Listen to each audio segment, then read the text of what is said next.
So good morning, everyone, and welcome or welcome back to the Global Solutions Summit 2024. My name is Claudia Brüninghaus. Oh no, that was just announced loud and clear, so you know that. But I am your conference moderator. I'm going to stick with you throughout the day, and I'll have the pleasure of introducing a lot of very interesting people here on stage. But don't be tricked into the impression that the most interesting people are on this stage all of the time. They are very, very interesting, but actually the brain power is in this room and in this web stream and in these hallways and in these session rooms. We were very impressed yesterday by your insights and inputs and also by the honesty you bring to these round tables, and we hope you will continue to do so over today. So the topic of this year's summit is how can we mobilize change together, and we want to invite all of you to continue focus on solutions. We know we have to talk about problems, we know we have to name them, but we wish to continue to put facts and numbers with these problems and don't get stuck in complaining, and get our sleeves rolled up and see what we can do together to mobilize this necessary change. So all of you, that's today in the house, we expect about 1,000 people. Online there's 1,000 more, and you traveled here very long distances sometimes from over 120 countries. So thank you for doing that. We took some images yesterday to give you an impression what has already happened and what we're building on today. And we'll show this film, and then right afterwards we're going to welcome here to this stage our longtime companion and newly announced managing partner, Christian Kastrop. But before I leave you this space, Christian, let's look at that film and see some impressions from yesterday. Enjoy. Welcome to the Global Solutions Summit 2024. We need to change our way of life, which will mean a new worldview, a new way of thinking how the world works and our role in it. This is where we exchange views. This is where we learn from each other. This is where we also raise the visibility of some of the issues. To understand the behind-the-scene worries, fears, ambitions of other parties can still be useful. Coordinating the dialogues between different countries, different institutions, and seeing their views and how can we scale up the discussion about sustainable development. Are we clear in Europe and in Germany that the decision is made? The question is not, will the world become climate neutral, but who is gaining the most out of it? So we need to make sure that AI is available, not just for the few, but well distributed. What local communities can do to get the transformation going, it's the perspective for decentralized energy systems, and we had a lot of really good examples on what's working. This is a huge validation and recognition for the kind of work that we are doing. This winning money would help me to impact more and help more people from the LGBTQIA community in our country. We need solutions to the new world, and thanks to Young Global Changers program, that it opened door for us coming in and learn and contribute.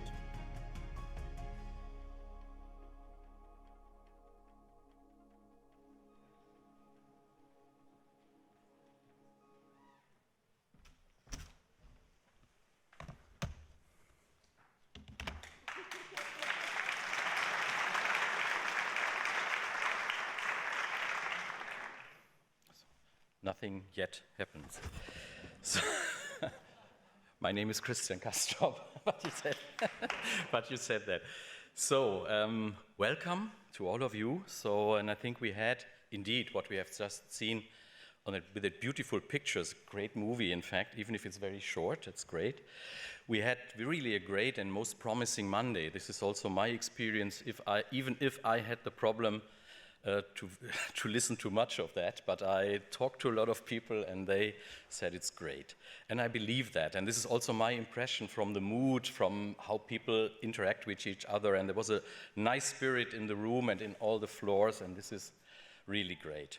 So the graphic recording yesterday, I looked at it tonight, was a bit crises are fantastic, change is chance. And yeah, I agree in principle, but on the other hand, it's also easy to say and so hard to be built.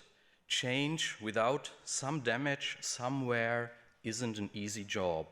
And this is why so many people are reluctant, that they try or they feel to be on that side who will probably not be an easy winner. So, and most of all, to do this in a way, it requires true global solutions, which for me is a process which is pro-people, pro-planet, and really leaving no one behind. And this includes our whole ecosystem, not just us. I think this is a very, very important item here. And this is true, I think, beyond all our different opinions in political decisions, in business strategies, and societies as a whole with their different values, visions, opinions, and, yes, philosophies. So we have no choice. Indeed, there is no planet B. Some very good friend from the East once said to me at a conference, to make this change necessary, you need a first and a second and maybe a third world war. I hope this is not true, that we really only learn through disaster, and we should by all means avoid it. And we can, of course, do it. So let's skip gloom and doom and think positive. So, of course, this is something, the famous Don Quixote with the windmill, but we always have to try, and we have to try together. And this is the mood also I take away from yesterday. So we just have to go on together. So the Global Solutions Initiative with you here and all friends abroad will not stop to help to create a new holistic systemic approach for South, East, West and North, all on equal footing, no dominance but cooperation. And this is science-informed, where people, businesses, politics together and re-event a pro-people, pro-planet strategy for global human flourishing and recoupling. And this will include a new fair global governance system, also on an equal footing, hard to get. There are a lot of people who have vested interests here, but it is most needed and it's urgent now. So let me finish with quantum physics. If in the end there is no matter as such, and if reality is about relations to things, of things to other things, then the ultimate task may be all about positive relations between humans, our whole ecosphere, to create a better future. So let's move with pace and scale and have a great second day with great people. Go for solutions. Thanks so much.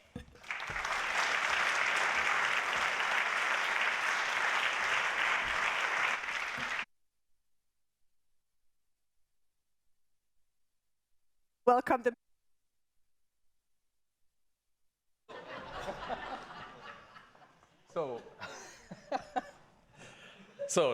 Yeah, sorry. So the regie is not always perfect, but it's only my fault. Please, Svenja Schulze, our Ministry of Economic Cooperation and Development, having a great speech now. Please come up.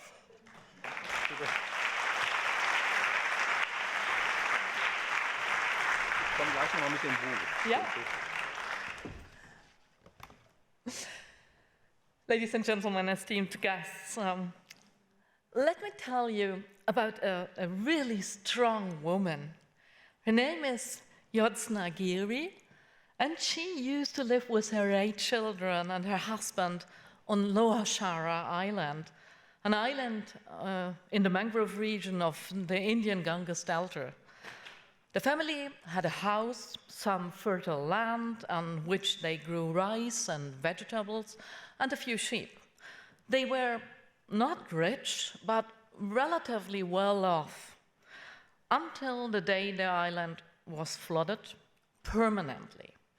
Yodsana saw her sheep floating in the water, her house swamped, she and her family lost their entire home, all their property, and all their livelihood. She fled to another region of India and now lives in poverty. Lower Java Island was the first inhabited island in the world to sink underwater as a direct result of climate change. The sinking of Lower Java Island did not only displace Yodzana and her family. More than 6,000 men, women, and children lost their homes and had to start over somewhere else. India is particularly vulnerable to the effects of climate change, but so are many other countries. People in Central America and the Caribbean are increasingly suffering from hurricanes, and communities in Africa are faced with droughts that fuel hunger and poverty. Many of the countries that are most affected by climate change are in the global south. Most of them have only contributed marginally to the greenhouse gas emissions that are causing climate change. Yet, they are often particularly hard hit. Against this backdrop, it comes as no surprise that the topic of climate change-induced loss and damage took center stage at the last UN climate change conferences. At COP28 in Dubai, a new fund for responding to loss and damage was formally established. And this new fund represents a historic landmark for at least 3 reasons. Firstly, because the issue at stake is so important. An estimated 3.6 billion people worldwide are highly vulnerable to climate disasters. That is almost half of our world's population. Many of them are already suffering from the impacts of rising sea levels and temperatures, fiercer storms, and heavier rainfalls. And that is why German development policy supports partner countries in their efforts to decarbonize their economies and strengthen their resilience. And this is not only a matter of interest for development policy, it is something that benefits all of us, citizens in Germany, in Europe, and all around the world. When our partner countries emit less greenhouse gases, it is just as important for people over here as climate measures in Europe itself. But even these efforts for mitigation and adaptation, some loss and damage from climate change, is inevitable.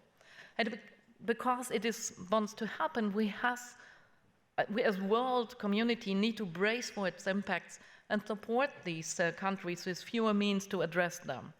This includes low-income countries as well as small islands, developing states, and within these countries, women and children are the most vulnerable. For them, loss and damage due to climate change means an even higher risk of poverty and hunger. Loss and damage further worsen gender disparities and global inequalities. The stakes are huge, and establishing a sound architecture that supports these countries and people in responding to loss and damage is really essential. And it is precisely this architecture that is my second point. The fund needs to become part of a global support architecture that brings all stakeholders to the table and mobilize a broad support base. The fund will be governed by a board of 26 member states, including countries from both the global north and the global south, among them Germany.